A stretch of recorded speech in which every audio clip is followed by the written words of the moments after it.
Selamat datang di channel Rumi Topik. Ada baiknya sebelum mendengarkan posisikan terlebih dahulu tubuh Anda dengan nyaman. Tenangkan perasaan Anda, santai, rileks, dan disertai dengan mengucapkan basmalah.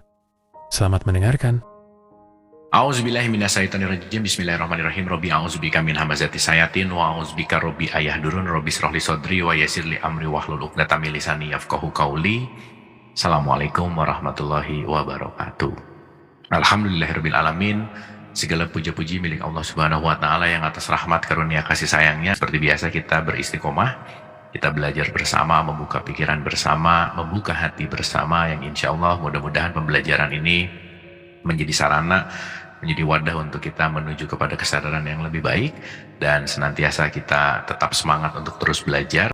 Salawat serta salam tidak juga kita lupakan, kita sampaikan kepada seluruh nabi dan rasul, wabil khusus baginda besar kita Rasulullah Muhammad Sallallahu Alaihi Wasallam, kepada para sahabat-sahabatnya, tabiin, pemuka-pemuka agama, wali Allah, pejuang-pejuang bangsa, dan mudah-mudahan sampai kepada kita sampai akhir zaman. Amin, amin ya Allah ya Rabbal Alamin. Sebelum kita lanjutkan, karena hari ini insya Allah akan jadi kesimpulan besar dari diskusi panjang kita tentang Al-Fatihah gitu ya, dan itu juga hanya baru bagian kecil sih sebetulnya, karena luas banget, dan mudah-mudahan dari apa yang sudah kita bahas kita mendapatkan satu sudut pandang, satu paradigma, dan yang paling penting tidak hanya jadi knowledge tetapi lebih memperbaiki kesadaran dan akhlak dan perilaku. Itu sih yang paling penting. Seperti biasa sebelum kita mulai, kita hening sejenak gitu ya. Kita hadir utuh di sini saat ini. Kita santai dulu sebentar, kita lepaskan dulu semua kesibukan-kesibukan, kita santaikan dulu dari semua rasa-rasa yang gak enak gitu ya. Karena kita mau belajar, dan belajar itu paling asik tuh kalau udah relax gitu. Jadi relax, tenang, gak boleh serius ya, saya ulang-ulang, gak boleh serius, tapi sungguh-sungguh gitu.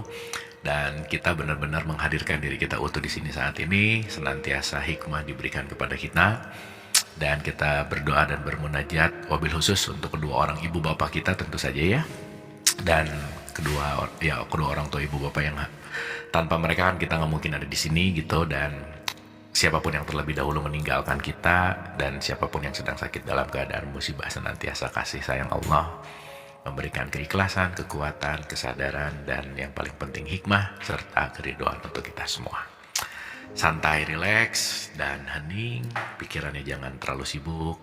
Al-Hadiniyah, Al-Fatihah.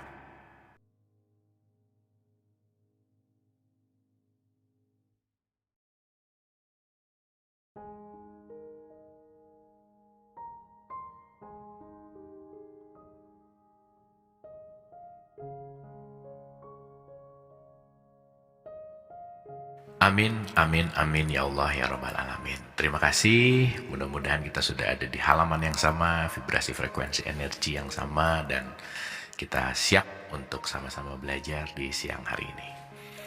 Oke, bismillah ya. Hari ini sebetulnya hanya review aja dan penyelesaian akhir gitu ya, dari saya rasa lumayan banyak pertemuan di Al-Fatihah, dan mudah-mudahan ini sekali lagi menambah satu paradigma, satu sudut pandang, supaya ya kalaupun di dalam sholat kita beral-fatihah, seenggaknya nggak hanya cuman bacain gitu ya, nggak hanya cuman hafal gitu. Karena kalau hafal tanpa sebuah pengertian juga kan esensinya juga jadi nggak dapet gitu ya. Dan saya rasa kita disuruh baca Al-Fatihah kan bukan hanya hafalannya gitu, tetapi kesadarannya. Karena setiap beral-fatihah pasti akan menambah kesadaran yang lebih baru lagi untuk kita tuh semakin membaru. Tapi menariknya, semakin membaru itu semakin mengasli sebenarnya. Semakin kembali kepada original gitu. Karena hari ini kita udah banyak ketutup sama ego, banyak ketutup sama pikiran, banyak ketutup sama kebencian, iri, dengki gitu ya. Jadi kesejatian kita tuh tercover gitu. Makanya dalam bahasa Arab tuh kafir gitu ya. Kafir tuh ya tercover. Kesejatian yang tercover oleh kebencian misalkan. Kesejatian yang tercover oleh amarah gitu misalkan. Dan saya rasa manusia yang hidup pasti dinamis gitu ya. Kita pasti mengalami lika-liku lah dalam tanda petik di kehidupan ini. Tapi poin pentingnya adalah untuk selalu kembali, untuk selalu mengingat. Maka akimi sholat li zikri, dirikanlah sholat untuk mengingat gitu. Untuk ingat bahwa siapa sih dirimu yang sejati gitu. Siapa sih dirimu yang paling origin, yang paling fitrah gitu. Karena nikmat yang paling tinggi dalam hidup adalah ketika kita menyadari siapa kesejatian kita gitu. Manifestasi hidup itu bukan terjadi dari apa yang kita inginkan. Kita tidak meng-attract atau kita tidak mengundang apa yang diinginkan, tetapi apa yang seharusnya terjadi. Not you want but you are gitu. You are tuh adalah kesejatian. Menjadi diri sejati itu sesuatu yang membebaskan, sesuatu yang melepaskan gitu ya. Dan di situ akan mendamaikan tentu saja. Karena kekhawatiran sekarang, kecemasan sekarang karena kita sedang tidak menjadi diri sendiri kan sebenarnya. Di situ ada keinginan, ada mau-mau, ada ekspektasi, dan itu yang membuat kita jadi chaos lah bahasanya gitu. Jadi apa ya? Jadi benang kusut lah gitu ya kira-kira. Maka Al-Fatihah diulang-ulang intinya adalah membuka ulang gitu ya. Membuka sesuatu yang sudah esensi. Makanya disebut research. Research itu mencari ulang. Berarti udah ada kan. Cuman ketutup gitu. Nah mudah-mudahan ketertutupan kita tuh semakin kebuka lagi gitu ya. Dalam setiap pembelajaran, dalam setiap pelajaran hidup gitu. Semua pelajaran hidup hanya mau membuka kita dari topeng-topeng kita, dari kemasan-kemasan kita, dari tutupan-tutupan itu gitu. Karena mungkin kita sekarang nyaman dengan topeng itu, dengan tutupan itu, karena kita merasa bahwa dengan topeng itu kita adalah yang sejati, padahal enggak gitu. Kita udah ulang-ulang bahwa kita bukan nama kita bukan jabatan kita, itu semua yang melekat kepada si sang kesejatian gitu. Gitu ya teman-teman, ibu dan bapak ya. Kita review dulu karena hari ini akan jadi episode final untuk Al-Fatihah gitu. Mudah-mudahan yang kemarin-kemarin udah ditonton ulang, dikaji ulang lagi, lebih diresapi lagi, dan mudah-mudahan sholatnya juga jadi lebih bermakna gitu. Bukan hanya olahraga, bukan hanya menggugurkan kewajiban gitu ya, yang penting wajib gitu, bukan. Karena wajib itu disadari bukan hanya harus gitu, tetapi saya perlu gitu ya. Kita perlu menjeda sih in a sense gitu ya. Kita perlu menjeda dari apa? Dari sesuatu yang bukan diri kita gitu. Gitu ya. Oke. Bismillah ya. Mudah-mudahan sekali lagi ini poinnya adalah kita benar-benar melihat perspektif yang lebih dalam gitu ya. Dan outputnya benar-benar pada kesadaran gitu. Oke, kita mulai dari awal. Bismillah ya. Auzubillahi minasyaitonirrajim. Bismillahirrahmanirrahim. Nah, di sini udah ada kata-kata di awalnya juga dengan statement Bismillahirrahmanirrahim. Itu kira-kira. Ingat ya, bukan membunyikan tetapi bagaimana kita mengkontemplasikan. Iqra itu terjun ke dalam ayat-ayat Tuhan, menyelam kepada ayat-ayat gitu. Maka kalau hanya membunyikan dan tidak menyelami, ya udah gitu, itu hanya akan jadi voice, suara gitu. Tetapi ketika kita baca dan kita selami, dia tidak berhenti di suara, tetapi masuk ke dalam relung-relung pemikiran, dan dia akan pelan-pelan masuk ke dalam relung-relung kesadaran gitu. Maka nanti kita ngerti kenapa sih sampai ada satu statement, tertolaklah semua amal ketika kamu tidak melakukannya dalam bentuk atau dimulai dengan basmalah gitu. Dan ini jangan hanya diartikan mau minum bismillah minum, mau makan bismillah makan, ya bagus aja sih gitu. Tetapi ada poin pentingnya bahwa kita sadari bahwa apapun yang kita lakukan itu ujungnya hanyalah kembali kepada Dia gitu kan. Ujungnya hanyalah jalan untuk menuju kepada Dia gitu. Fokus utamanya hanyalah Allah gitu misalkan. Nah, dengan statement ini kita udah ulang-ulang ya bahwa lebih memperdalam kalimat basmalah atau bismillah itu bukan hanya dengan menyebut, bukan nyebut-nyebut sih sebenarnya. Tetapi dengan kesadaran penuh bahwa siapapun kita, kalau kita kembali ke surat 32 ayat 9 tuh ada kalimat begini kan. Aku tiupkan ruh gitu kan. Aku tiupkan ruh gitu. Maka si ruh ini adalah diri sejati kita sebenarnya. Karena si ruh ini adalah sang hidup gitu kan. Oke. Maka si sang hidup ini yang sebenarnya siapa diri kita yang paling esensial. Maka sifat sang hidup itu nanti adalah Rahman dan Rahim, penuh kasih sayang. Maka selalu diulang-ulang ya, kasih sayang itu akan menciptakan kedamaian, dan puncak dari semuanya adalah bahagia, happiness gitu. Jadi teman-teman ibu dan bapak, kita ini tanpa apa-apa sebenarnya udah bahagia. bahan baku kita ini bahagia gitu. Jadi kalau sekarang ada yang lagi nggak bahagia, berarti kebahagiaannya lagi tercover, lagi tertutup gitu intinya. Kebahagiaannya lagi ada yang menyelimuti gitu intinya. Nah ini si titik-titik ini nanti yang akan menyelimuti kebahagiaan kita gitu. Nah uniknya lagi, banyak orang yang mencari bahagia itu justru malah keluar gitu. Bahagia dalam bentuk objek, bahagia dalam bentuk materi gitu. Karena once kita nanti salah arah, dalam artian salah arah tuh begini. Menganggap kita mencari kebahagiaan, tetapi yang kita cari sebetulnya adalah kesenangan gitu. Makanya antara happiness dan pleasure itu dua hal yang berbeda. Karena kalau senang, ya udah, senang tuh pasti ada syaratnya. Saya kayaknya happy deh kalau. Nah, itu mulai direnungkan karena kalau udah ada syaratnya pasti ada waktu. Duh, kayaknya happy deh kalau handphone baru. Iya, begitu dapat handphone baru happy sih, tapi seminggu 2 minggu biasa aja. Nanti ada yang baru pengen lagi gitu. Dan biasanya kalau nyari keluar tuh nggak akan pernah ketemu dengan kata yang namanya cukup gitu, nggak ada. Gitu ya. Makanya berkecukupan, berkelimpahan itu tidak terletak di faktor eksternal, enggak. Karena berkecukupan, berkelimpahan itu adalah merasa dirinya sudah utuh. Siapa yang merasa dirinya sudah utuh? Iya, dia mengenal dirinya, mengenal kesejatiannya gitu. Jadi, saya selalu ulang-ulang ya teman-teman ibu dan bapak, tidak ada yang pernah bisa menyayangi diri kita kecuali diri kita sendiri gitu. Jadi jangan sampai berharap siapapun yang sayang ke kita, dia bisa menyayangi kita, nggak bisa. Gak ada orang siapapun di luar faktor eksternal kita yang mampu menyayangi diri kita sendiri kecuali diri kita sendiri. Maka jangan sampai kehilangan sayang terhadap diri gitu. Jangan sampai kehilangan diri gitu intinya. Nah maka kenapa sih kalau kita bicara dalam konteks Quran selalu ujung-ujungnya tuh kalimatnya takwa. Takwa itu artinya pandai menjaga diri gitu ya kira-kira. Menjaga diri itu dari apa? Menjaga diri supaya tidak kehilangan kesejatian diri gitu. Karena kalau kita si titik-titik hitamnya ini banyak dan titik-titik hitam ini menjadi dominan, yang akhirnya kita lupa kesejatian kita tuh sebetulnya adalah si sang hidup ini sendiri.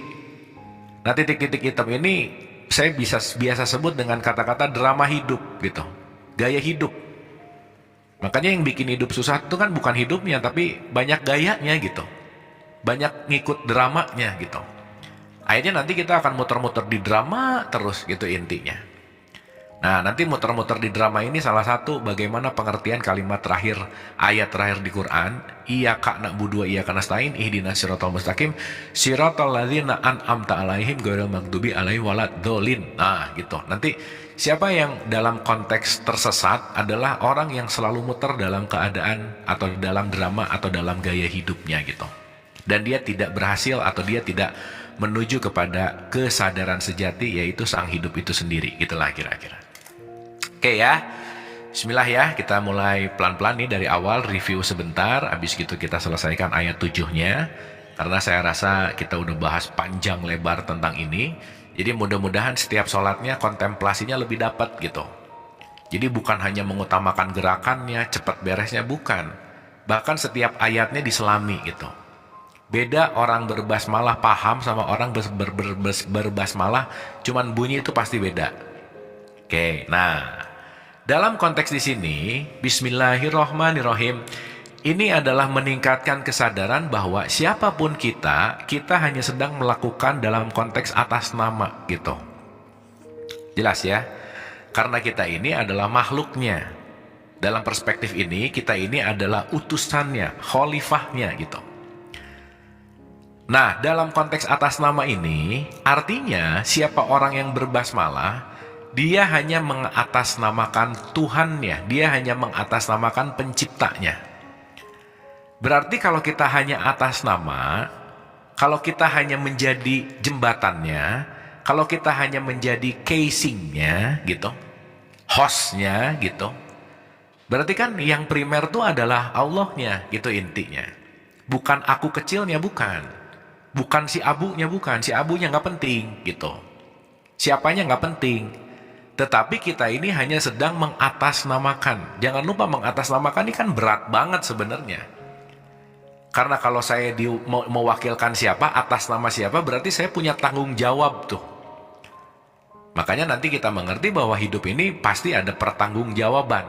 dan pertanggungjawabannya sesuai dengan apa yang kita lakukan, gitu ya kira-kira. Jadi kalau kita berbicara masalah konteks ibadah, ibadah itu bukan apa yang dilakukan, tetapi pada saat melakukan, siapa yang menjadi poin primernya, itu yang paling penting. Makanya orang bisa sholat, tetapi poin primernya egonya. Karena kenapa? Pengen dilihat orang. Orang bisa sholat, tapi poin primernya adalah ketakutannya. Kenapa? Karena takut masuk neraka.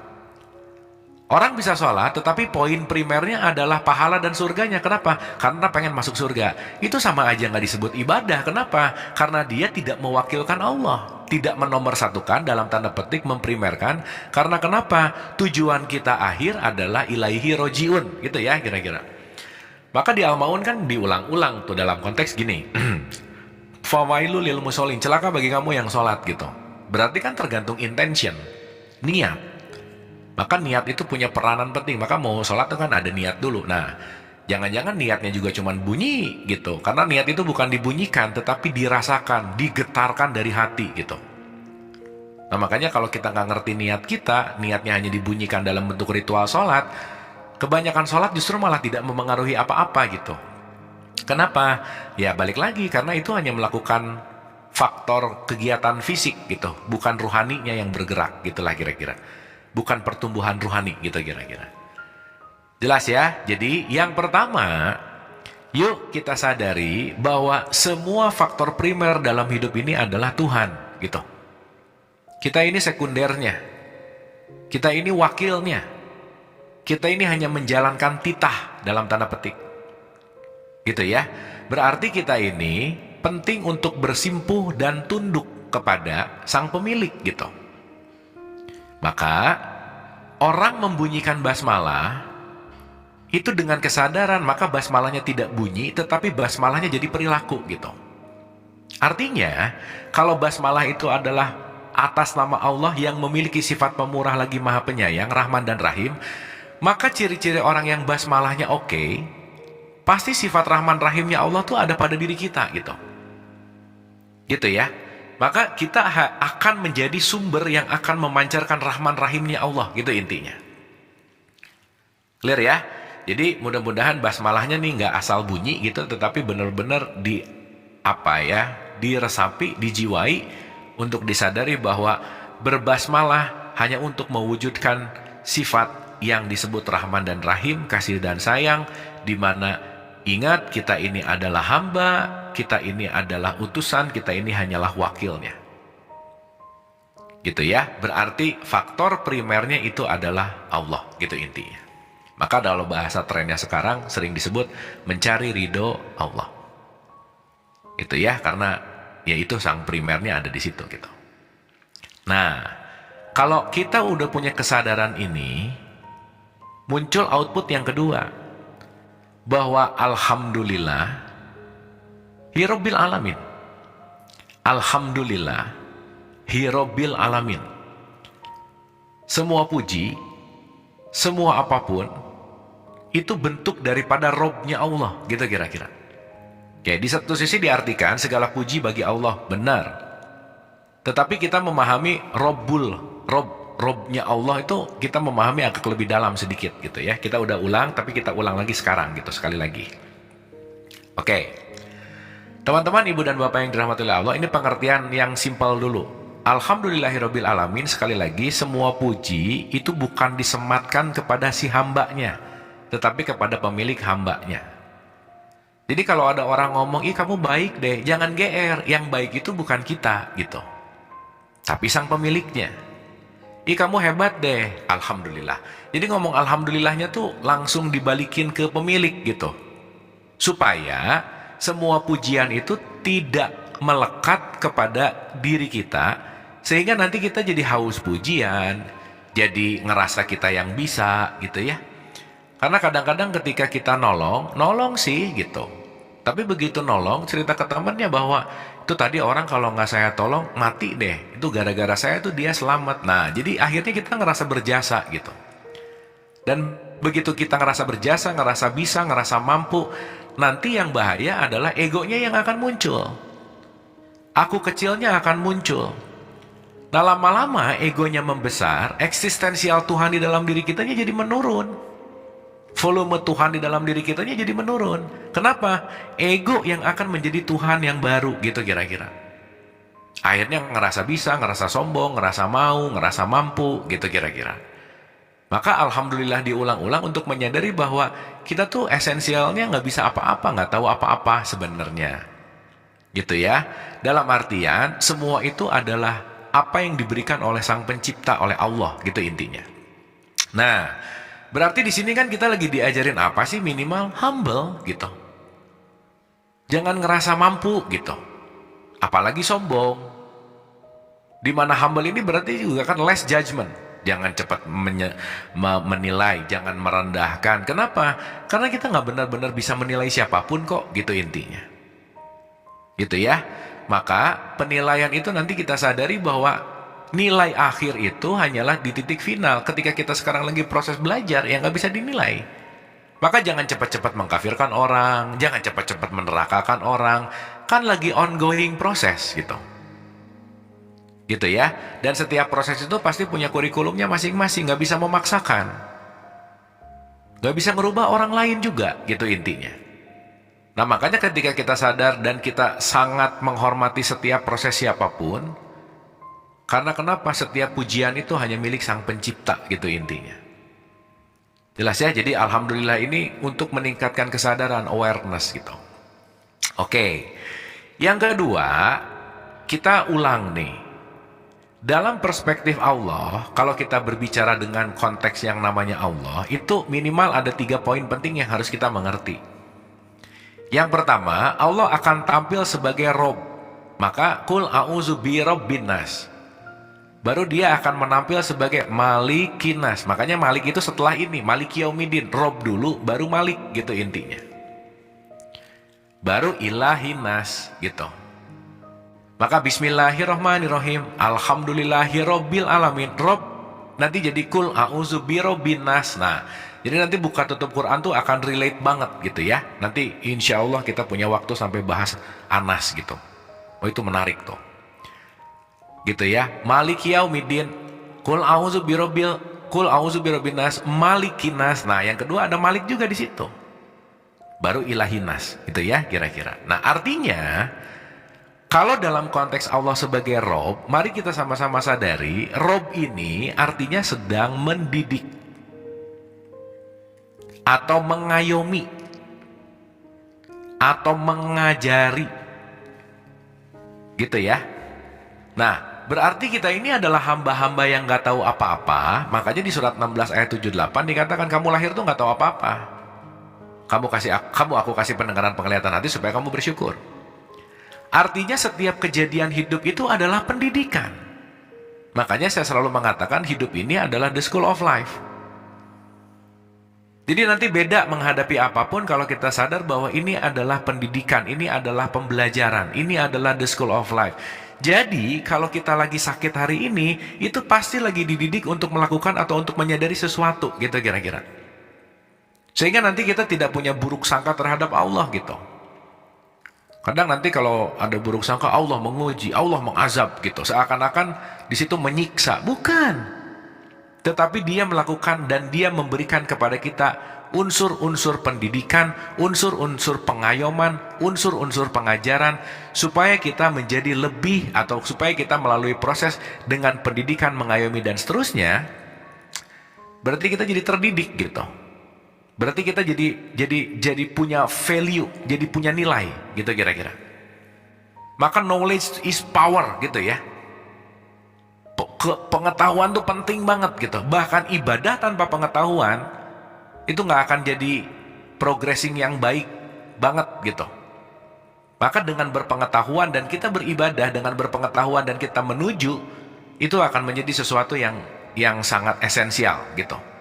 Makanya konteksnya. Orang yang berpengetahuan dan punya kesadaran itu disebut orang yang beriman. Gitu ya, makanya pengetahuan itu penting. Jadi teman-teman ibu bapak, jangan lelah untuk menyedot atau jangan lelah untuk belajar, untuk mencari, untuk mengumpulkan pengetahuan. Karena kenapa? Knowledge is power. Pengetahuan yang kurang akan membuat kesadaran yang kurang. Kesadaran yang kurang akan membuat pengertian yang kurang. Pengertian yang kurang akan membuat kedamaian yang kurang. Jadi kalau sekarang hidup kurang damai, nomor satu yang harus dicek pengetahuannya dulu gitu. Ini kan kadang-kadang ada apa-apa kayaknya kamu kurang ibadah deh. Ya benar sih, tapi yang penting untuk dilakukan, apakah ibadah saya menggunakan pengetahuan atau cuma ikut-ikutan gitu. Apakah ibadah saya cuma menggugurkan kewajiban atau saya tahu kenapa saya harus ibadah gitu. So nanti kita ngerti kenapa sih kalimat akal ini jadi penting banget gitu di dalam Quran. Hanya orang-orang yang berakal, ulil albab, orang-orang yang berakal. Karena kenapa? Once kita tanpa knowledge, apapun yang kita lakukan tidak akan menghasilkan pengertian. Maka udah diulang-ulang juga, kenapa orang bisa marah? Karena kurang pengertian. Kenapa kurang pengertian? Karena kurang knowledge gitu kira-kira. Gitu ya, jadi knowledge itu penting banget. Jadi jangan lelah untuk selalu berdekatan dengan knowledge gitu. Karena knowledge nanti akan menjadi gerbang untuk menuju kepada kesadaran. Gitu ya, karena tanpa knowledge, bagaimana kita akan masuk ke dalam konteks kesadaran gitu. Maka yuk kita selalu semangat bahwa setiap siapapun yang datang ke kita pasti mau ngasih knowledge. Setiap jam adalah jam pelajaran, setiap tempat adalah tempat belajar, dan siapapun yang datang ke kita pasti mau mengajarkan sesuatu. Maka jangan take it for granted gitu. Kalau kita udah ngelihatnya aja, apa sih ngambil pelajaran dari orang yang levelnya lebih bawah? Nah, rugi banget udah. Karena sudut pandangnya hanya duniawi banget, sesuai dengan kacamatanya gitu. Makanya teman-teman ibu dan bapak, kalau ada orang ngejelekin kita, itu nggak otomatis kita langsung jadi jelek. Jadi nggak usah bimbang gitu. Oh dasar kamu gini, itu semua bukan perspektif kita, tapi perspektif siapa yang bicara gitu kira-kira. Karena kalau teko isinya teh, dikeluarin pasti isinya teh. Jadi orang ngomong apa itu menunjukkan isinya gitu kira-kira. Jelas ya? Jadi jangan sampai faktor eksternal mengganggu kedamaian di internal. Itu intinya. Karena kenapa? Apa yang diucapkan orang lain itu bukan diri kita. Perspektif dia tentang diri kita gitu. Dan kita setiap hari akan dipertemukan sama siapapun, dan pertemuan itu pasti mengandung pendidikan, pasti mengandung pembelajaran. Maka kenapa disuruh ikro, ambil atau baca pelajarannya. Pelajaran apa ya saya kok ketemu orang nyebelin hari ini misalnya. Pelajaran apa ya kok saya selalu, nah gitu. Makanya kenapa sih diulang-ulang di setiap kita belajar, penting setelah ini untuk kontemplasi. Karena tafakur sejenak itu lebih baik daripada ibadah puluhan atau ratusan tahun gitu. Kenapa? Karena dengan bertafakur kita lebih terkoneksi ke dalam diri kita yang sejati gitu. Ya, tafakur itu meniti ke dalam diri sehingga memperkecil volume faktor eksternal.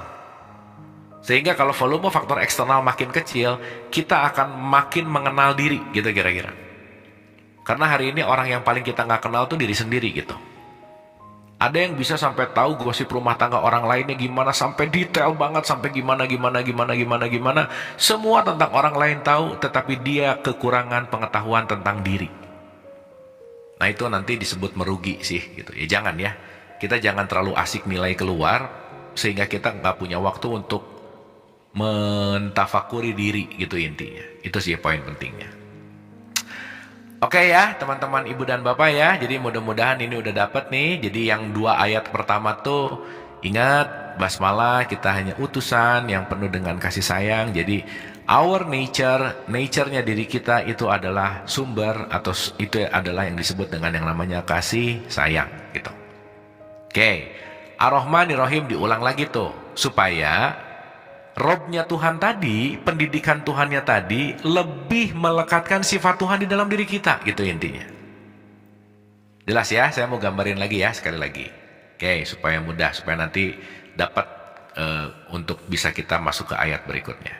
Oke, teman-teman kita ulang ya. Kita lahir, yang pertama terlahir dalam bentuk biological self, tubuh biologis, jasad. Dan begitu jasadnya ada, belum bisa dikasih soal matematik. Kenapa? Belum bisa mikir. Belum ada aku kecilnya, belum ada identitasnya. Kenapa? Belum bisa mikir, gitu intinya. Maka biological self kita diberikan sistem yang disebut panca indera. Panca indera inilah pendengaran, penglihatan, hati, akal, pikiran. Nah, ini nih. Di mana panca indera ini yang akan menjadi jembatan faktor eksternal masuk ke dalam faktor internal kita, gitu intinya. Sehingga tidak lama setelah biological self kita lahir, terlahirlah kita sebagai psychological self. Di sini mulai yang pertama aktif tuh pikiran. Mulai aku ada. Ya, mulai aku terlahir dalam tanda petik. Di sini mulai ada data nih. Di sini mulai ada pengetahuan. Di sini mulai muncul perasaan. Mulai muncul emosi. Mulai muncul memori misalkan.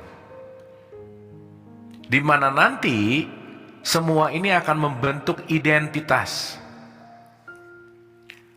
Di mana identitas ini nanti yang melekat banget sama diri kita gitu. Nah, layer psychological ini sering disebut untuk memudahkan adalah layer ilusi, bukan yang sejati gitu. Karena begitu kita melampaui psychological self, kita akan masuk ke titik yang paling dalam yang disebut dengan spiritual self. Inilah kesadaran ruhani yang sejati gitu kira-kira. Berarti untuk masuk ke dalam kesadaran ruhani, yang paling penting untuk kita lakukan apa? Melepaskan identitas dulu. Karena kalau identitasnya dibawa terus, di situ akan terjebak dalam dualitas. Maka kalau dalam umroh dan haji, keliling Ka'bah tuh harus pakai ihram. Mau kamu jenderal kek, CEO kek, tukang beca kek, apapun ya, ini bukan mengeneralis, menjelekan atau menilai, bukan. Tapi lepas semuanya. Karena kenapa? Mau itu jabatan, mau itu gelar, mau itu nama, itu identitas aja kok, bukan yang sejati gitu.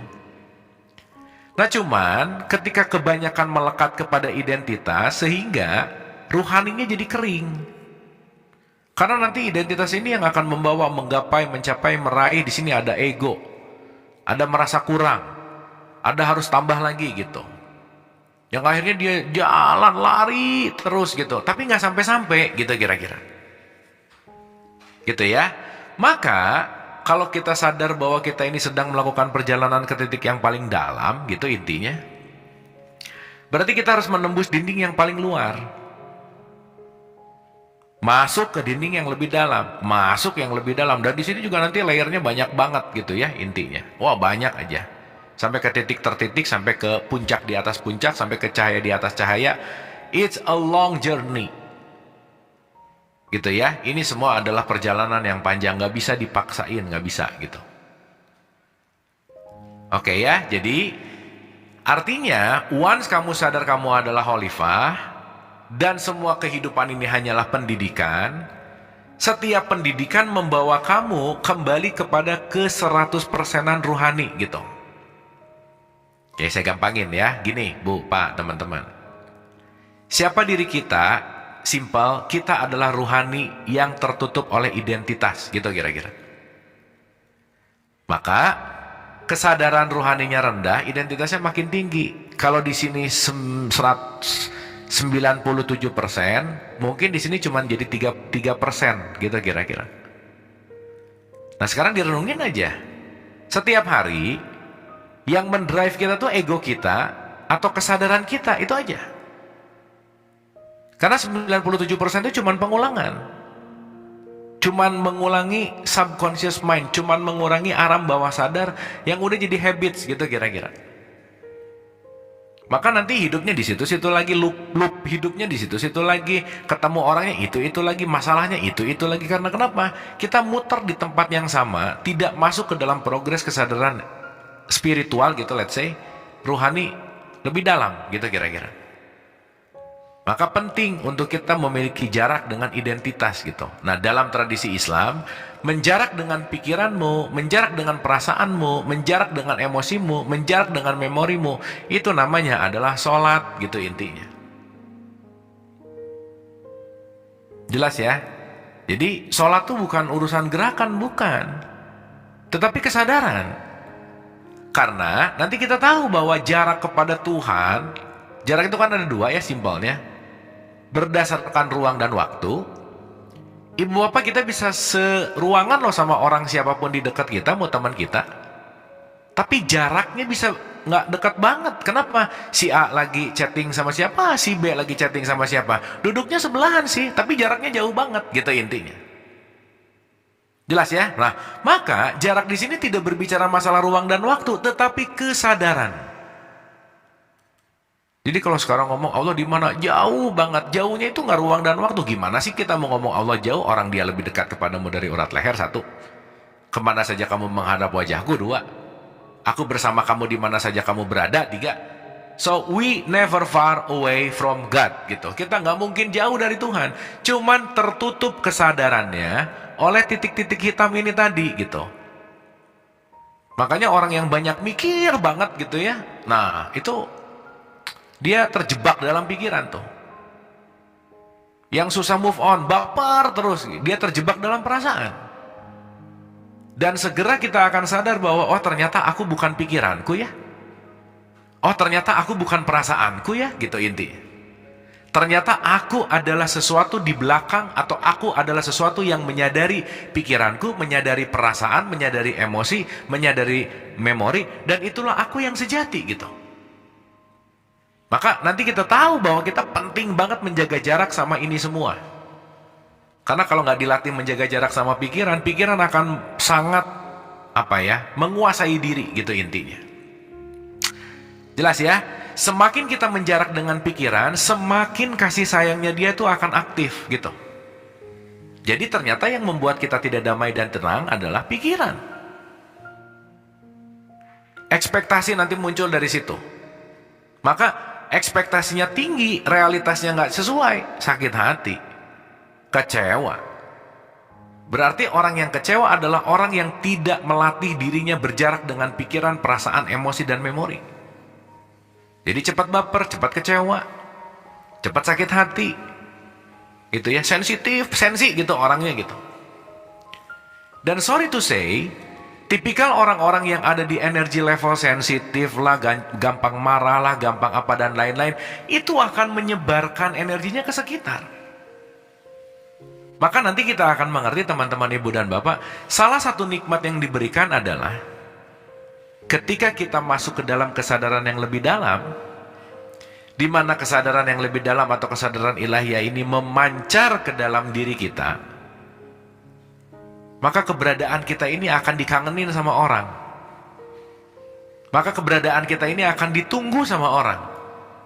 Dan salah satu nikmat yang nanti kita sadari gitu ya, bahwa hadirnya kita itu membuat sekeliling kita jadi bahagia. Saya rasa teman-teman, ibu dan bapak pernah ngerasain ya, datang ke satu ruangan, entah kenapa kenal enggak, tapi ini orang agak gimana gitu, terus jadi nggak betah di ruangan itu gitu. Kenapa? Pasti ada vibrate di situ, ada vibrasi gitu kira-kira. Makanya nanti ending dari sholat itu, setelah Al-Fatihah ujung runtut, nanti salam, Assalamualaikum, Assalamualaikum, ada kedamaian yang bisa dipancarkan gitu. Dan kedamaian itu datang dari mana? Dari kasih sayang. Itu yang paling penting gitu. Jelas ya? Jadi 1, 2, dan 3 berarti mewujudkan dalam tanda petik. Kalau mau mewujudkan kasih sayang, yang paling penting caranya adalah gimana? Turunin ego. Turunin identitasnya gitu. Gitu ya, jangan terlalu egois gitu. Jangan dituhankan banget gitu si egonya, pikirannya. Saking dituhankan pikirannya jadi pengen diakui sama orang lain gitu. Akhirnya jadi maksa. Gitu ya. Akhirnya ya udah, jadi konflik deh gitu intinya. Sip ya, teman-teman, ibu dan bapak ya. Saya ulangi lagi sekali lagi. Oke. Ulang ya untuk mempermudah nih. Nah, secara esensi, ulang ya, ini pakai bahasan atau pakai analogi yang lebih simpel. Dialah yang awal dan dialah yang akhir. Jadi kalau ada kata ruh itu percikan dia. Jadi secara simpel untuk mempermudah aja, sebenarnya kita itu 100% percikannya dia. Jadi kalau dia kasih sayang, kita tuh 100% kasih sayang. Kalau dia tuh penuh welas asih, cinta kasih gitu ya, kita pun sama. Pokoknya 100%-nya dia aja. Dan gak ada, dalam tanda petik ya, Tidak ada selain yang 100% ini, selain keruhanian ini, selain kemanusiaan ini, yang melainkan diri sejati kita yang lain tuh nggak ada. Namamu bukan kesejatianmu, jabatanmu, kepintaranmu, gelarmu, bukan dirimu yang sejati, gitu kira-kira. Jelas ya? Oke, nah sekarang yang penting ketika kita menyadari ini, pelan-pelan ya teman-teman, ibu dan bapak ya, kapasitas dia di dalam diri kita tuh nggak 100% lagi gitu intinya. Padahal ya kita itu adalah sang hidup. Maka sebenarnya kalau kita berbicara tentang Malik Yaumidin, itu adalah peleburan. Meleburkan semua titik-titik hitam di sini untuk dileburkan kepada yang 100%, artinya ininya sudah hilang gitu. Dah, tinggal sisa yang 100% gitu kira-kira. Maka Malik Yaumidin nggak salah ya, ini diartikan sebagai yang menguasai hari pembalasan, oke sih. Tetapi Malik itu memiliki, yang memiliki kamu, bahwa kita nggak pernah bisa dimiliki oleh siapapun. Kita itu hanya pemilik sang pencipta. Maka kita nggak bisa kembali kepada siapapun kecuali kepada dia, gitu kira-kira. Dan pengembalian kepada dia yaitu bagaimana kita melepaskan psychological self kita, emosi kita, ego kita, mau-mau kita. Disitulah konteks dimana Malik Yaumidin, itu intinya. Oke, nah sekarang kita gambarin pakai segitiga suluk yang kemarin kita bahas. Jadi gampangannya gini, di titik awal kita tahu bahwa kita ini hanya tubuh fisik, udah, karena dari lahir kita cuma ngelihat fisik, udah aja. Jadi kita ngaca bahwa yang dikaca itu dianggap bahwa kita fisiknya. Padahal itu kan cuma kemasan. Berarti itu masih ada di tahapan 1 tuh. Naik dia ke kesadaran yang lebih tinggi. Oh ternyata saya bukan hanya tubuh fisik ya, saya punya psychological self, psychological birth. Ternyata psychological birth ini yang mengotori saya dari ke-100%an Tuhan, gitu bahasa gampangnya. Berarti pelan-pelan harus dilepasin tuh. Ayat 2 di sini, ayat 3 di sini, nanti ayat 4 ada di sini. Berarti dari 1 ke 4 ini egonya udah terpisah nih. Egonya udah di dalam tanda petik udah diturunin lah, udah nggak aktif gitu kira-kira. Maka kalau gini ya, saya ulang ya, di kelas di level 1 tuh titik-titik hitamnya masih banyak banget nih. Anggap ya anggap ini pokoknya semuanya titik-titik hitam aja. Ini kita anggap sebagai ego gitu ya, supaya mudah. Oke. Tapi sadar, oh saya itu bukan ego saya. Oh saya itu bukan nama, saya itu bukan jabatan, saya itu bukan harta yang saya miliki, saya itu bukan keturunan siapa, saya itu bukan. Akhirnya pelan-pelan si egonya teredup, kehapus, gini ceritanya. Nah berarti kalau si egonya redup, terhapus gitu ya, agak-agak hilang, yang tersisa cuman siapa? Malik Yaumidin. Dialah yang memiliki kita. Jadi kalau pakai bahasa agak sedikit vulgar ya teman-teman ibu bapak, bahasa gampangnya aja, siapa kita? Kita ini adalah dia plus ego. Jadi gimana mewujudkan dia? Egonya turunin, maka dia akan wujud. Jadi ego yang membuat eksistensial dia tidak hidup di dalam diriku. Jadi kalau hari ini susah merasakan damai, tenang, bahagia, check your ego. Pasti ego yang nutupin. Dan untuk melepaskan dan untuk mengurangi volume ego, kuncinya apa? Latihan. Makanya sholat diulang-ulang. Dah kalau nggak pernah latihan dan apalagi nggak pernah niat untuk melatih gitu, nggak akan bisa aja.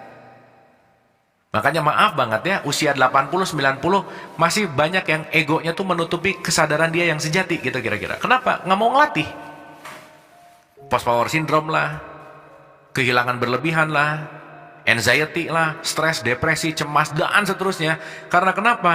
Eksistensial dianya dibatasi oleh ego kita gitu kira-kira. Jadi ego lebih besar dari dia. Gimana tuh? Gitu ya. Maka waktu Malik Yaumidin means egonya turun. Kalau dalam sifat ketakwaan, jangan pelit, pandai menahan amarah, maafin orang. Dah, mau menghadirkan eksistensial dia 100%, jangan pelit, pandai menahan amarah, maafin orang. Itu nanti yang akan membuat kita jadi Malik Yaumiddin, benar-benar jadi 100%-nya dia gitu kira-kira. Nah kalau udah 100%-nya dia, baru bisa ngomong iyyaka na'budu wa iyyaka nasta'in. Jadi teman-teman ibu dan bapak, Al-Fatihah ini dari luar menuju ke dalam, dari dalam nanti keluar lagi. Tapi waktu keluar udah punya kesadaran. Maka kalau dulu marahnya pelampiasan, kalau sekarang marahnya acting. Kamu ya. Nah, ada orang yang tipikal kalau mau dikasih tahu harus marah, tapi beda. Ketika saya marah melampiaskan emosi, itu berarti belum punya kesadaran. Tapi sekarang marahnya menggunakan kesadaran. Kenapa? Saya tahu ini saya perlu marah, tapi marahnya nggak bawa-bawa ego, gitu kira-kira. Gitu ya. Ya, saya rasa orang tua pernah marah sama anaknya ya, balutannya kasih sayang gitu. Tapi kalau marahnya melampiaskan emosinya, berarti dia marah dalam keadaan tidak sadar, gitu kira-kira. Makanya tidak sadar itu namanya mabuk. Janganlah kamu sholat dalam keadaan mabuk gitu. Jadi masuk meniti ke dalam, poin utamanya adalah untuk mendapatkan kesadaran. Begitu nanti kita kembali lagi keluar, itu kita udah punya kesadaran yang berbeda. Nah, saya analogikan kayak kelas kita siang hari ini aja, teman-teman ibu bapak. Sebelum tadi Zoom masuk, itu masih di tahapan 1 nih. Nah sekarang kita lagi masuk nih, lagi dapat kesadaran, lagi dapat pengetahuan gitu. Tapi bentar lagi pasti pada log out nih, kembali ke real world gitu kira-kira. Makanya pas kembali itu penting, tunjuki jalan yang lurus supaya apa yang didapetin ilmu di sini waktu keluarnya kita akan menjadi orang-orang yang akan memancarkan cahaya atau kesadaran atau apapun lah penamaannya gitu, Rahman Rahimnya Tuhan kepada semesta gitu kira-kira. Karena keluar dari kelas ini ada yang sombong, ngerasa lebih benar dari orang lain. Ada yang nyeramahin orang terus kerjaannya karena baru tahu, wah dia salah banget nih ceramahin. Bukan. Tetapi bagaimana eksistensial kita benar-benar lebih mewujudkan Rahman Rahimnya dia gitu intinya. Maka dari 5 iyyaka na'budu wa iyyaka nasta'in ketemu, begitu turun, begitu keluar, begitu kembali. Makanya Nabi Muhammad abis ini kan kita udah bahas ya, ada Isra, ada Mi'raj. Isra perjalanan, Mi'raj naik, begitu nyampe ke atas, kalau egois ya udah bareng Allah aja deh gitu. Tapi kan Nabi Muhammad memikirkan umatnya, gimana nih umat-umat yang masih ada di kelas di sini gitu. Berarti kan kita juga penting nih selesai ini, bagi yang perlu cahaya, mudah-mudahan kita akan bisa menjadi lilin yang menerangi gitu kira-kira.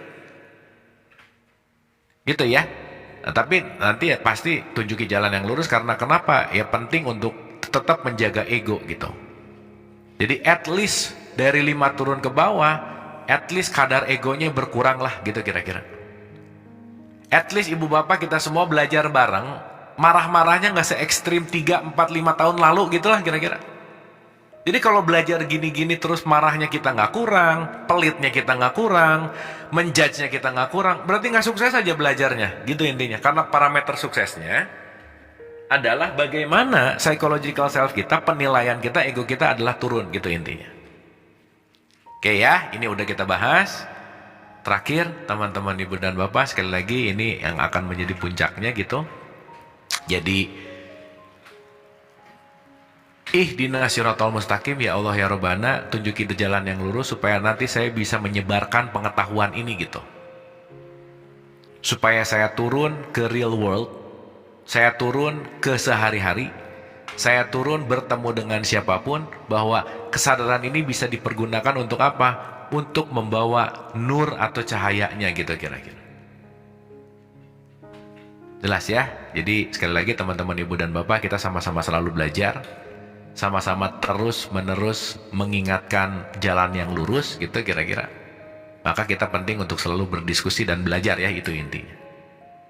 Nah terakhir, ini terakhir ya, paling penting. Berarti gampangannya gini ya teman-teman, ini untuk mudah aja.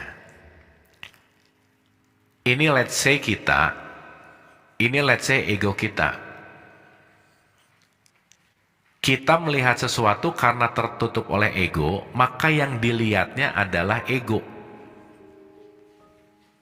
Padahal apapun yang kita lihat secara esensi adalah kemana saja kamu menghadap, di situ adalah wajahnya Allah, gitu kira-kira.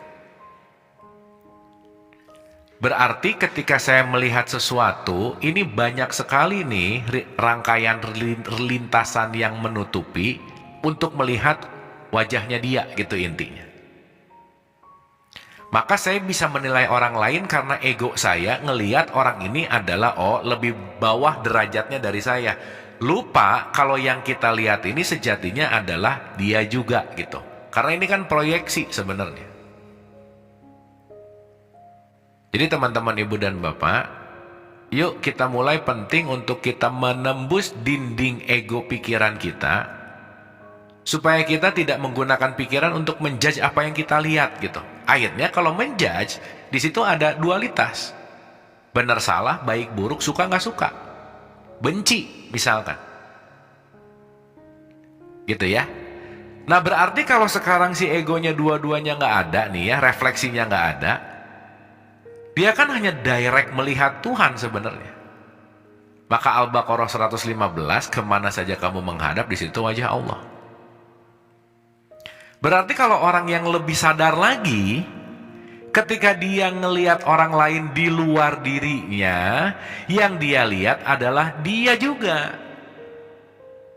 Jangan lupa, di dalam diriku ada Allah, di dalam orang yang dilihat ada Allah. Jadi saya hanya tertutup oleh kemasan untuk bisa melihat Allah. Sehingga ketika kesadaran saya menembus kemasan, yang saya lihat hanyalah Allah.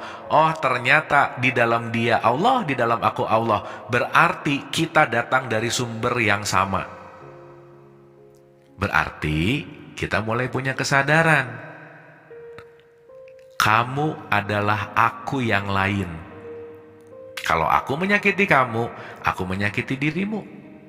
Karena aku melihat Tuhan, aku melihat Allah di dalam dirimu, yang juga refleksi yang ada di dalam diriku. Berarti aku dan kamu, kita dalam satu kesatuan. Maka pasti nggak akan terjadi permusuhan, kebencian di situ. Inilah yang disebut orang-orang yang mendapat nikmat. Teman-teman, ibu dan bapak, jangan sampai nikmat dikategorikan sebagai uang, sebagai harta, gitu ya. Tapi nikmat adalah kesadarannya yang semakin meluas, itu nikmat. Karena uang yang banyak tidak menjamin kehidupan yang damai, gitu ya. Faktor primernya tidak pada material, gitu kira-kira. Nah ini ada ayat ya, kemarin kita udah bahas juga. Tapi sekarang kita perdalam sedikit lagi. Ini ayatnya sangat populer ya, 14 ayat 7. Nah, di 14 ayat 7 itu kalimatnya begini. Sesungguhnya jika kamu bersyukur, pasti kami akan menambahmu. Ini nggak ada kata-kata menambah nikmatmu sebenarnya. Gitu ya. Karena konteksnya adalah, kalau kamu bersyukur, kamunya yang akan aku tambah. Eksistensial kamunya yang akan kami tambah. Kesadaran kamunya yang akan kami tambah gitu. Jadi jangan hitungan matematis bahwa bersyukur ngasih 1000, nanti dikasih 100.000. Jangan sesimpel itu gitu.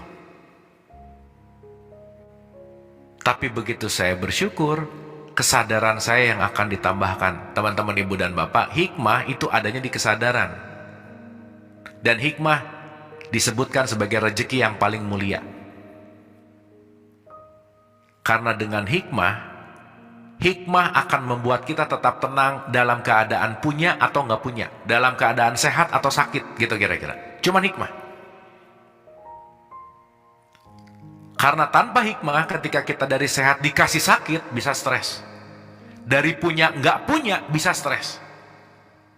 Berarti materialistik, jabatan, apapun lah bentuknya, itu semuanya pasti ada expirednya. Jadi mending punya hikmahnya Ketika kita dapat kita oke, ketika kita kehilangan kita oke. Kenapa? Karena saya memegang hikmahnya. Disitulah makna, kalau kamu bersyukur, kamu yang akan saya tambah. Bukan nikmatnya yang ditambah, kamunya yang ditambah. Kesadaranmu-nya yang ditambah, gitu kira-kira. Jelas ya? Jadi kalau kita nambah kesadaran, contoh-contoh ya. Ada orang ngeluh dengan status ekonominya saat ini. Bisa jadi status ekonominya tidak membaik, tetapi kesadarannya membaik. Penerimaan dia jauh lebih baik daripada sebelum dia terbuka. Hidupnya pasti lebih damai. Meskipun status sosialnya tetap sama gitu misalnya. Tapi jangan lupa, perubahan kesadaran itu merubah frekuensi juga. Perubahan frekuensi juga merubah dalam kondisi bagaimana kita berpikir, memilih. Dan perubahan itu semua akan memengaruhi rezeki yang datang ke kita. Pasti. Different frekuensi, perbedaan tingkat juga yang akan datang ke kita. Gitu intinya. Jelas ya? Jadi simpelnya, dalam keadaan hidup yang sama, tetapi berbeda sudut pandang kesadarannya. Dua orang itu, yang satu punya kesadaran, yang satu nggak punya kesadaran, level hidupnya sama, dia akan berbeda dalam menjalani hidupnya. Makanya, kalau udah masuk ke dalam kesadaran dan diperluas kesadarannya, dalam kondisi apapun tenang hidupnya. Ketenangannya tidak dalam tanda petik, ketenangannya tidak dipush atau tidak dipaksa atau tidak dikejar oleh materi, jabatan, harta, gelar, enggak gitu. Jadi bahasanya mengalir gitu. Nah itu yang disebut mendapatkan nikmat gitu. Itu ya, jadi nikmat bukan aduh tetangga ya rumahnya gede, nikmat kayaknya ya. Kita nggak tahu. Semakin besar rumah, semakin juga ribet membersihinnya sebenarnya. Karena nanti yang datang ke kita itu pasti sepaket sama pelajaran dan ujiannya gitu intinya. Jadi jangan pernah mengatakan yang lain lebih baik, yang lain belum tentu. Tapi semua sesuai dengan takaran dan ukuran, gitu maksudnya. Jelas ya? Nah, bismillah ya, mudah-mudahan ini kita bisa dapat nih. Satu ayat 7-nya, terakhir ya. Yaitu orang-orang yang telah engkau beri nikmat kepada mereka. Paham ya berarti? Siapa orang yang dapat nikmat? Orang yang selalu mengalami dan selalu melihat, menyadari kehadiran Allah. Selalu sadar bahwa itu adalah Robnya Allah, pendidikannya Allah. Lagi sakit, ya udah. Sehat nggak usah diceritain. Lagi punya, nggak usah diceritain. Lagi kehilangan, ya udah. Karena tahu bahwa oke, semua ini hanyalah bentuk bagaimana kita dalam pendidikan kasih sayangnya Tuhan. Nah kita bisa komplain karena mungkin pada saat itu kitanya belum paham. Tapi nanti begitu berselang waktu baru nyadar deh, oh iya ya, untung aja dulu gitu. Saya rasa kita semua pernah mengalami gitu. Jadi teman-teman ibu dan bapak, apa yang tidak terjadi dalam hidup itu adalah bentuk penyelamatan Allah kepada kita. Pasti lagi diselamatin. Karena Allah tuh ngarob sama kita. Dan semua yang kita inginkan belum tentu menuju kepada keselamatan, belum tentu. Maka tidak semua keinginan akan terjadi karena hidup jadinya bukan dari ingin tapi dari kebutuhan. Karena keinginan udah banyak faktor ilusinya, gitu kira-kira. Jelas ya? Siratal ladzina an'amta alaihim ghairil maghdub. Siapa yang dimurkai? Yang tidak melihat aku dimanapun.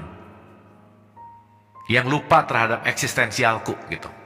Teman-teman ibu bapak, ini ngomongin murka, kita udah bahas ya bahwa Allah menggunakan bahasa kita supaya kita familiar dengan maksudnya. Tapi ini bukan berarti Allah emosian, bukan. Tapi mau ngegambarin kalau kira-kira kamu lagi marah, murka tuh, ya kira-kira punya emosinya kayak gitulah gitu intinya. Jadi magdub di sini, yang dimurkai di sini kaitannya sama nikmat. Karena kata-katanya datang setelah nikmat. Orang yang diberi nikmat bukan yang dimurkai. Kalau nikmat berarti nikmat perjumpaan dengan Allah, kalau dimurkai berarti nggak pernah ngelihat Allah dalam kondisi apapun. Nah itu dimurkai itu. Dan terakhir adalah zolim. Sesat. Siapa yang sesat? Tersesat dalam identitasnya. Tersesat dalam mau-maunya. Tersesat dalam ekspektasinya.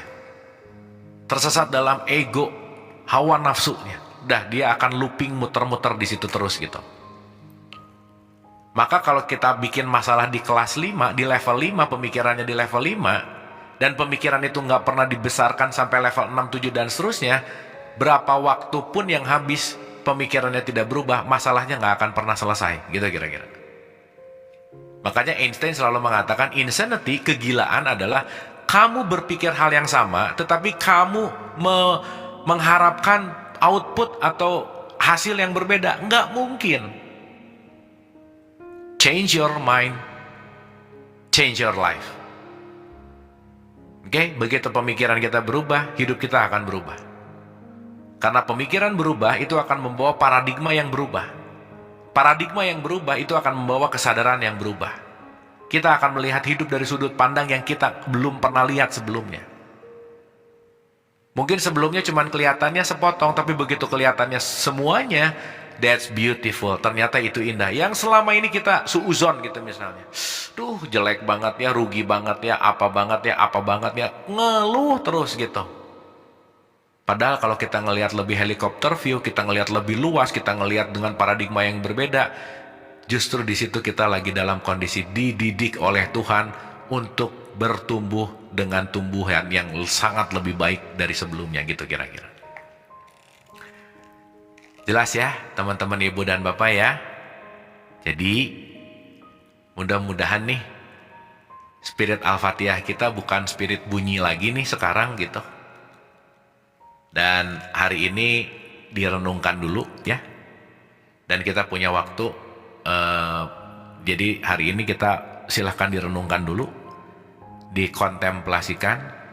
Diendapkan karena mungkin minggu, nanti mungkin after ini ya, pertemuan berikutnya kita akan pure tanya jawab tentang ini semua gitu. Tapi mohon ini diendapkan, dialami dulu, dirasakan dulu. Ketika kita mulai ngerti, dan saya rasa ngertinya kan nggak mungkin sama semuanya ya. 71 yang hadir plus di sini juga punya 71 wadah yang beda, pasti beda-beda gitu. Tapi at least ketika kita ber-Al-Fatihah di dalam sholat, setidaknya nggak cuman ngomong, nggak cuman bunyi, tetapi ada kesadaran yang lebih dalam dan lebih esensial dari hanya mengucapkan dan membacakan gitu kira-kira. Ya, pada akhirnya Al-Fatihah mengajak kita untuk mengenali jati diri sebenarnya. Jati dirimu bukan namamu, jati dirimu bukan jabatanmu, dan seterusnya. Dirimu bukan identitasmu. Maka sebenarnya sholat itu jeda dari identitas sebenarnya. Begitu sholat, udah nggak ada jenderal, nggak ada apa, nggak ada. Sholat ya udah, hamba aja. Lepas semua identitasnya gitu. Makanya pelepasan identitas itu simbol dari wudhu. Bersihin semua identitas gitu kira-kira. Maka gerakan pertamanya Allahu Akbar, Allah Maha Besar. Berarti kan kita tuh kecil banget gitu intinya, nggak ada apa-apanya gitu. Jangan sampai kebesaran jabatanmu itu mengecilkan sifat Allah di dalam diri kita gitu intinya. Gara-gara jabatannya gede banget, hartanya banyak banget, tapi ketuhannya jadi minim gitu dalam hidup kita gitu kira-kira. Nah pada akhirnya Al-Fatihah membuka hatinya, yang terbuka, semakin terbuka hatinya, semakin lapang wadahnya, semakin eksistensial Allah itu hadir seutuh-utuhnya. Teman-teman, ibu dan bapak, saya rasa sementara itu dulu Ya, ini penting sekali lagi, tolong diulang-ulang, tolong diputar lagi gitu ya. Kalau perlu dari yang awal boleh, silahkan. Dialami gitu. Dalam setiap sholat, kita paham ya, sholat tuh kan bukan hanya ritual sih sebenarnya gitu kan. Sholat itu kan keterhubungan dengan Tuhan gitu. Bahwa terhubung sama Tuhan tuh nggak ada ruang waktu sebenarnya. Tapi ketika kita ber-Al-Fatihah tidak hanya dalam bentuk bunyi, lagi dalam apapun dalam kehidupan kembali ke Al-Fatihah gitu intinya. Lagi kita kerja, lagi kita melakukan perjalanan, nah kita akan selalu bisa relasi dengan Al-Fatihah gitu intinya. So poin penting dari Al-Fatihah di sini adalah sadarilah bahwa dirimu itu bukan diri yang ilusi, bukan namamu, sekali lagi ini saya ulang-ulang ya, bukan identitasmu gitu. Tapi kenalilah siapa dirimu yang sejati. Kenalilah dirimu yang bukan nama, bukan status sosial, bukan identitas. Karena dirimu yang sejati nggak pernah berubah, dirimu yang sejati nggak pernah bertambah, dirimu sejati nggak pernah ada expirednya. Nah, once kita mengerti dan menyadari ini, kita akan masuk ke dalam kesadaran yang lebih dalam lagi, lebih dalam lagi. Nah, disitulah kita perlu Al-Fatihah. Disitulah kita perlu menjaga jarak dengan pikiran, perasaan, emosi, memori. Disitulah fungsi dari 5 waktu sholat dalam tradisi Islam. Ada jarak. Jangan mikir terus, perasaan terus, emosi. Kenapa? Kalau kita muter di situ terus, kita akan sulit untuk menemukan ruang dengan diri sendiri gitu. So, milikilah jeda dengan dirimu sendiri. Milikilah jeda dengan pikiranmu sendiri. Milikilah jeda dengan perasaan, emosi, dan memorimu sendiri. Kelak kita akan menemukan kesejatian diri. Dan disitulah puncak dari kedamaian dan kebahagiaan. Karena kedamaian dan kebahagiaan gak akan pernah dalam bentuk apapun. Tetapi kenikmatan yang Allah berikan, nikmat sadar bahwa kemana saja kamu menghadap, di situ adalah wajah Allah.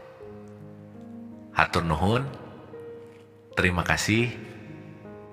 Dikunyah baik-baik, dicerna baik-baik, ditelaah lagi, dialami sih yang paling tepat, itu penting. Itu ya.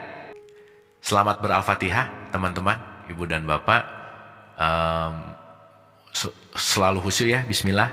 Selalu diaplikasikan dalam keseharian gitu. Basmalahnya, alhamdulillahnya, Rahman Rahimnya, Malik Yaumidinnya, Iyyaka na'budu, apalagi itu ya pertemuan. Ihdina, pulang dari sini. Nikmat jangan lupa tuh. Karena nikmat bukan urusan pada materialistiknya, tapi dirimu yang luas. Kesadaran kita yang semakin luas. Semakin kesadarannya luas, nikmatnya diperluas. Semakin bersyukur, semakin kesadarannya akan diperluas terus gitu. Dan kesadaran yang luas akan membawa kita damai dalam kondisi apapun. Anda telah menonton video ini hingga di penghujung video. Semoga video ini bermanfaat untuk Anda, serta dapat menjadikan diri Anda lebih baik dari hari kemarin. Nantikan video kami selanjutnya. Terima kasih. Bismillah. Assalamualaikum warahmatullahi wabarakatuh. Bulannya telah menguasai hati. Apa kalau hakikat cinta Alhamdulillah ditanya levelnya isinya para penumpang yang isinya karena kita antara kemana